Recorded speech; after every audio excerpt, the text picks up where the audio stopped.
هل يمكن للمحظية أن تترك الحريم؟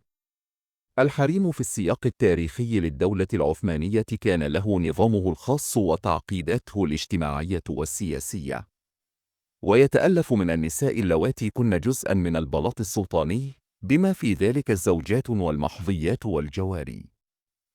المحظيات مبدئيا كن عبيدا ولم يكن لهن الحق في مغادرة الحريم بمحض إرادتهن، ومع ذلك كانت هناك حالات استثنائية حيث يمكن أن يتم منحهن الحرية، وغالبا ما ترتبط هذه الحالات بظروف معينة. 1. التحرير كمكافأة. يمكن منح الجارية الحرية كمكافأة على عمل بطولي أو لخدمة مميزة في البلاط. على سبيل المثال، أثناء الحريق الذي شب في قصر توبكابي، تصرفت عدة محظيات بشكل بطولي وأنقذن شخصا ما بالفعل، وكمكافأة على ذلك تم إطلاق سراحهم بشكل طبيعي. ربما سألوهم أولا إذا كانوا يريدون هذا. 2. السلطانة الأم والسلطان. كان من الممكن منح الجارية الحرية من قبل السلطان نفسه، أو السلطانة الأم التي كانت تملك نفوذا كبيرا في إدارة الحريم بصفتها مديرة الحريم، وفي بعض الحالات من قبل الشهزادة والسلطانات، أي الأخوات والزوجات الشرعيات للحاكم. كما يمكن لبعض سيدات البلاط أن يقدمن التماسا إليهم بهذا الشأن.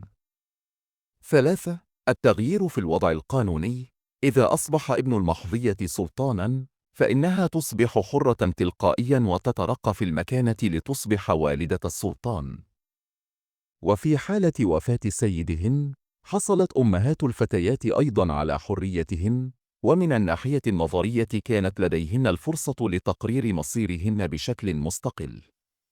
ولكن بما أنهم كانوا يعتبرون إلى حد ما ممثلين للسلالة الحاكمة، فإن هؤلاء السيدات عادة ما ينتقلن إلى القصر القديم ثم إلى منزل ابنتهن عندما تتزوج.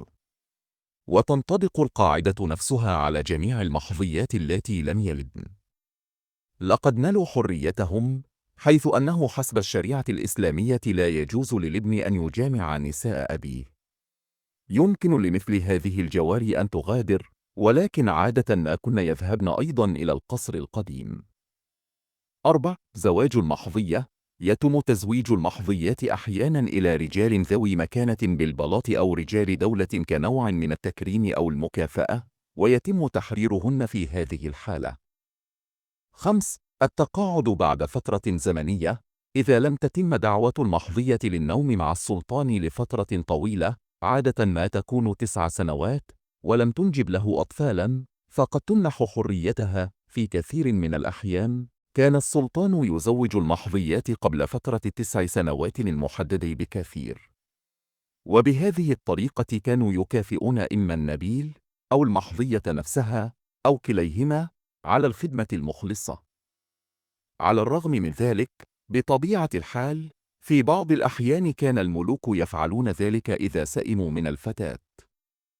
وهكذا قدم سليم الرهيب لأحد المسؤولين امرأة جميلة مثيرة للمشاكل، كانت تتشاجر باستمرار مع الجواري الأخريات. وزوج زوجة الشاه الإيراني التي كانت أسيرة لرجل آخر. بشكل عام، رغم أن التحرير لم يكن القاعدة الأساسية، فإنه كان يمكن تحقيقه تحت ظروف معينة. ولكن الاستقلال الشخصي للمحظيات كان محدوداً للغاية، وغالباً ما تظل حياتهن مرتبطة بالقصر وبخدمة السلطان أو البلاط. كان الحريم هو جزء معقد من التاريخ العثماني يحمل العديد من الأبعاد. نأمل أن تكونوا قد استمتعتم واستفدتم من هذا الفيديو. لا تنسوا الاشتراك في القناة والإعجاب بالفيديو وتفعيل جرس التنبيهات ليصلكم كل جديد. شكراً لمشاهدتكم.